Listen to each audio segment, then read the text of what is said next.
Si Elodie na yata ang pinakamasayang babae nung pakasalan siya ni Prince Henry. Nung umaga na yun ay super excited si Elodie sa magaganap na wedding of the century. Sobrang sikip nga lang ng kanyang gown. Pero merong isang servant na lihim na naglagay ng patalim sa kanyang wedding gown. Pagkatapos nga ay nag-start na ang kanilang wedding ceremony. Kakakilala lamang niya kay Prince Henry pero talaga namang na-inlove sila sa isa't isa. After ng wedding nila ay meron ngang ritual ang pamilya ni Prince Henry na ginagawa. Pagkatapos nun ay binuhat siya nito at sinabing close your eyes. Ilang sandali pa ay biglang sinabi ni Prince Henry na I'm sorry, sabay tinapon siya sa bangin.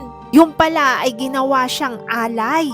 Takang-taka si Princess Elodie kung bakit ginawa sa kanya ito ng lalaking kanyang pinakamamahal. Ang kaninang labis na kaligayahan ay napalitan ng katatakutan.